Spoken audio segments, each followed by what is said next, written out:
है जो जहाजों को, हवाई जहाजों को निगल लेता है। यहाँ कोई जहाज वगैरह भी जाती है तो निगल लेगा। ये अटलांटिक महासागर में है, इसे अंध महासागर कहते हैं। और अमेरिका के पास यहाँ जो क्यूबा है, इस एरिया में एक ट्रेंगुलर शेप में बड़ा लंबा एरिया, लगभग 3 लाख किलोमीटर स्क्वायर का एरिया, बहुत बड़ा एरिया है ये। इसको हम थोड़ा सा वहां पे जूम करके समझते हैं। देखिए ये एरिया जो है, ये 3 बड़े बड़े एरिया उसको मिला के बनाया जाता है। वर्ल्ड मैप में देखेंगे तो ये ट्रायंगल यहाँ आएगा। जबकि अगर इस पर्टिकुलर एरिया को जूम करें तो ये फ्लोरिडा के पास से स्टार्ट होता है, और यहाँ प्यूर्टो रिको जो अटलांटिक महासागर की सबसे गहरी खाई है, वहां से जाके ये बर्मुडा द्वीप पर तक जाता है।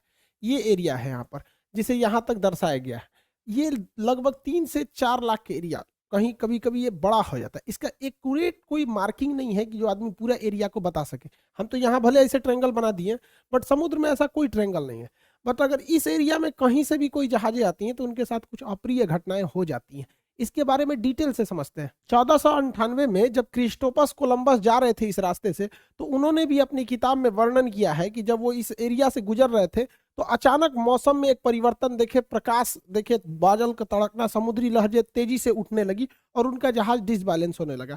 इवन कि उस समय देखिए समुद्र में रास्ता दिखाने का केवल और केवल एक ही रास्ता रहता है, कंपास। अब तो सैटेलाइट वगैरह आ गए हैं, बट कंपास ही उस समय एक ही रास्ता होता था जो हमेशा नॉर्थ डायरेक्शन की ओर मूव करते रहता है। वो बता देता है कि इधर की ओर उत्तर दिशा है, तो इसके थ्रू आदमी जा सकता था। तो यहाँ पे कंपास काम करना बंद कर देता था। ये कोलंबस ने भी इसको माना है। 1964 में विंसेंट गैडिज ने अपनी पुस्तक में, मैगजीन में बताया था कि ये किस तरह से जहाजों को वगैरह को निगल लेता है। इसलिए इस ट्रायंगल को डेविल ट्रायंगल या फिर रहस्यमयी ट्रायंगल कहा गया। यहाँ जाने के बाद जहाजों में अचानक परिवर्तन देखा, इंजन काम नहीं करेगा, जहाज धंसने लगेगी, कोई तैरना चाहेगा तो तैर नहीं पाता है, अजीब अप्रिय घटना होगी और अचानक ही हो जाती थी। और ये जहाज डूब के कहाँ जाते थे तब ये भी नहीं पता चलता था किसी को। यूं तो यहाँ हजारों घटनाएं हुई हैं। कुछ फेमस घटना देखते हैं। अगस्त 1942 में अमेरिकी नौसेना के जहाज अपने रूटीन एरिया पे थे सब, उन्हें बम्बार्डमेंट करके लौटना था इसी बरमूडा ट्रायंगल के ऊपर से। लेकिन अचानक उनका संपर्क रेडियो स्टेशन से टूट जाता है, उसमें लगे हुए इंस्ट्रूमेंट काम करना छोड़ देते हैं, उनका नेविगेशन सिस्टम पूरी तरह फेल हो जाता है। सब में एक कॉमन समस्या देखी जाती है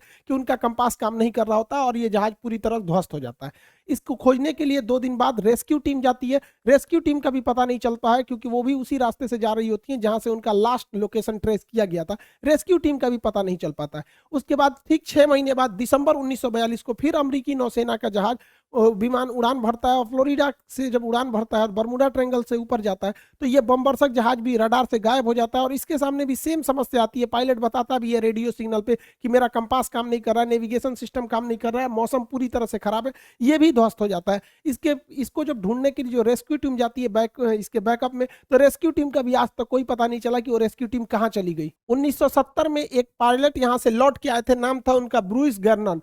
ये जब लौट के आए थे इन्होंने बताया था कि वहां पे क्या क्या घटनाएं हुई थी। इन्होंने बताया कि अचानक बरमूडा ट्रायंगल के जब ऊपर से गया तो अचानक मौसम बिगड़ गया और सामने बादलों का एक पूरा धुआं, कोहरा टाइप का छा गया, धुंध हो गया बादलों का, और ऐसे लग रहा था जैसे बादलों की गुफा है। ये इन्हें कुछ दिख नहीं रहा था। इसमें जब प्रवेश किए तो ये खत्म होने का नाम ही नहीं ले रहा था। इसके अंदर मौसम इतना खराब था और इनका रेडियो फ्रीक्वेंसी भी गड़बड़ काम करी थी, इलेक्ट्रॉनिक्स वगैरह काम करना छोड़ दिए थे इनके जहाज के, और इनकी जहाज की रफ्तार बहुत ही तेज हो गई थी और रडार पे कोई भी दूसरा रेडियो स्टेशन या एयरपोर्ट अथॉरिटी का कोई भी रडार सिग्नल मैच नहीं कर रहा था। इन्हें कुछ समझ में नहीं आ रहा था, और लेकिन ये जहाज को आगे की ओर ले जा रहे थे। लगभग 3 मिनट बाद, एक अच्छी खासी दूरी तय करने के बाद, ये उस जोन से बाहर निकले और उसके बाद ये अपनी जहाज को लैंड कराए। लैंड कराने के बाद देखिए इत्तेफाक क्या हुआ था कि वो 3 मिनट में ही 150 किलोमीटर की दूरी तय कर लिए थे। यानी इनकी जो रफ्तार हो गई थी लगभग 3000 किलोमीटर प्रति घंटा हो गई थी, जो अभी किसी भी पैसेंजर जहाज के लिए पॉसिबल नहीं है। ये तो मिसाइल और लड़ाकू जहाजों की स्पीड होती है। बहुत लंबे अरसे तक ये बरमूडा ट्रायंगल जो था एक रहस्य का कारण बना। लोगों को लगता था कोई अदृश्य शक्ति है जो जहाजों को, शिप को अपनी ओर खींच लेती है, लेकिन ऐसा कुछ भी नहीं है। इसके पूरे रहस्य पर पर्दा उठाया जा चुका है। इवन की बरमूडा ट्रायंगल दुनिया के 10 सबसे खतरनाक जगहों में से भी एक नहीं है। मतलब सोचिए 10 खतरनाक जगहों में भी इन्हें शामिल नहीं किया गया। इसका मतलब ये एक कहानी है। फेमस हो जाता है कोई कोई चीज बहुत ऐसे ही कि जहाजों को निगल जाता है, ये होता है, ऐसा कुछ नहीं होता है। यहाँ कुछ नेचुरल घटनाएं होती है, कोई सुपर नेचुरल नहीं है जिसका लॉजिक भी अवेलेबल है। सबको हम लोग समझते हैं। जो जहाजों का मलबा गया वो नीचे समुद्र के तल पे, देखिए यहाँ जो एरिया है बरमूडा का जो एरिया, इस एरिया के नीचे ज्वालामुखी है सब, और ये ज्वालामुखी विस्फोट करते हैं सब। जब भी ज्वालामुखी विस्फोट होता है तो कुछ जहरीली गैसें निकलती हैं, इसमें मीथेन वगैरह की मात्रा निकलती है।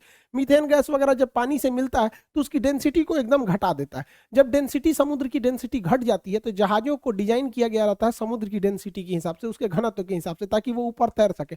डेंसिटी घटने की वजह से अचानक वो नीचे धंसने लगती है, और यही वजह है कि वहां अगर कोई तैरने की भी कोशिश करता है तो नहीं तैर पाता है, क्योंकि उनका घनत्व घट जाता है। जैसे मच्छर जो होता है मिट्टी तेल के ऊपर, पानी के ऊपर तैर रहा होता है, आप एक ढक्कन मिट्टी तेल मिला देंगे ना, या तो वो मिट्टी की तेल से सूंघने से नहीं मरता, उसका घनत्व तो कम हो जाता है और डूब के उसमें मर जाता है। यही घटना यहाँ डूबने के कारण होता है। दूसरा कारण यह है कि बरमूडा के आसपास के एरिया में छोटे छोटे समुद्री पहाड़ हैं सब इस शेप में, पहाड़ से टकराती हैं तो उनमें एक हलचल होने लगता है, जिस हलचल से यहाँ पे एक बवंडर, एक चक्रवात उत्पन्न हो जाता है, और ये बादलों को और वहां के समुद्र के जल को पूरी तरह लहर में बदल देते हैं। और इसमें अगर कोई हवाई जहाज या कोई शिप आ जाता है तो उस चक्रवात के बीच में फंस जाता है, जिससे कि इसमें दुर्घटना हो जाती है। पानी वाली जहाजों के डूबने का तीसरा जो कारण है वो बड़ा सिंपल है, समुद्र के अंदर की पहाड़ियां। समुद्र के अंदर की वह पहाड़ी जो बाहर तक नहीं निकल पाती, उन्हें रीज या कटक कहते हैं। ऐसे कटक इटली और तुर्की के पास बहुत ज्यादा मात्रा में पाए जाते हैं। यहाँ अक्सर जहाज वगैरह गिर जाते हैं, सब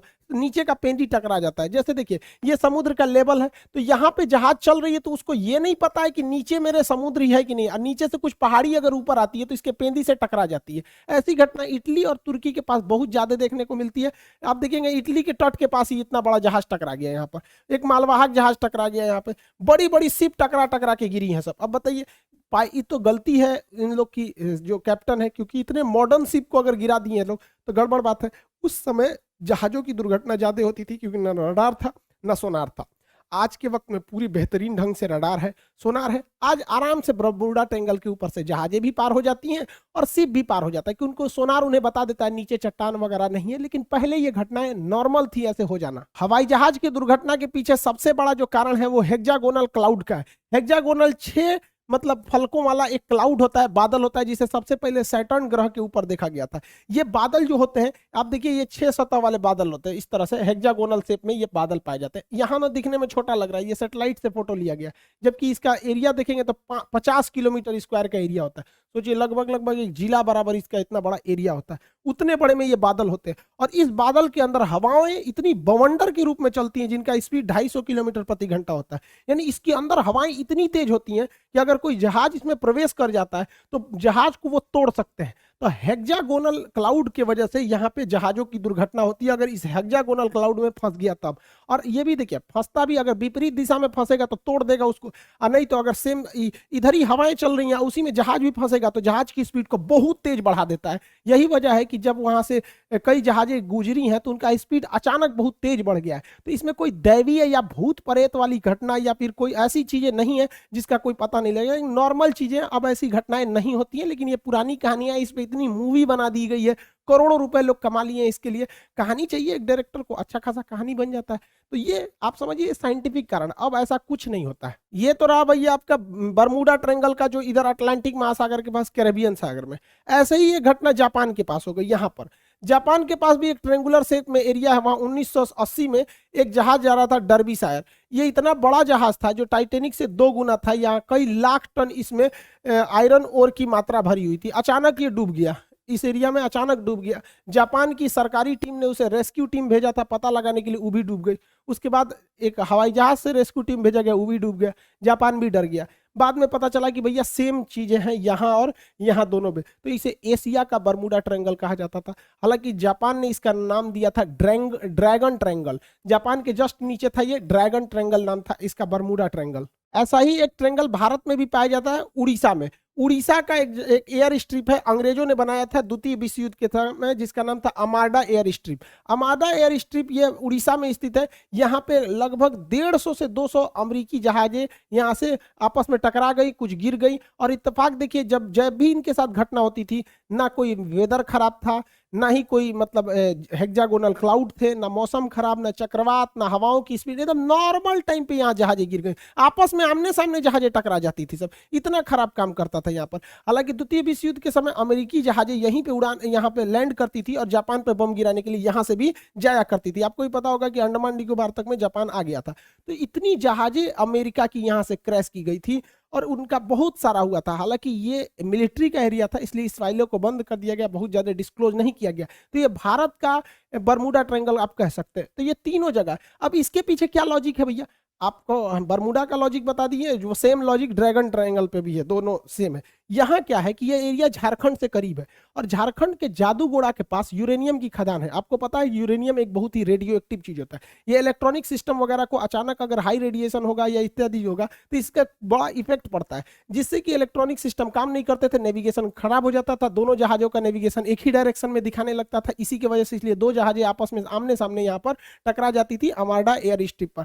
हालांकि ये चीजें आप बहुत कम सुने होंगे, क्योंकि ये मिलिट्री वाला जो एयरबेस होता है उसकी बहुत ही चीजों को टॉप सीक्रेट ही रखा जाता है। आप तीनों तरह के ट्रायंगल को देखिए, इत्तेफाक देखिए, ये वाला है बरमूडा ट्रायंगल और यहाँ पर है प्रशांत महासागर, अटलांटिक महासागर में, प्रशांत महासागर में है यहाँ पर ड्रैगन ट्रायंगल और भारत में है यहाँ पर आपका अमार्डा एयर स्ट्रिप। अगर आप इसको देखिएगा अक्षांश, तो तीनों एक ही अक्षांश पे आएंगे सब आपको। देखिए तीनों एक ही लेटीट्यूड पे लगभग आ जाते हैं, तो ये एक इत्तेफाक कह सकते हैं। हालांकि सबके पीछे साइंटिफिक कारण है।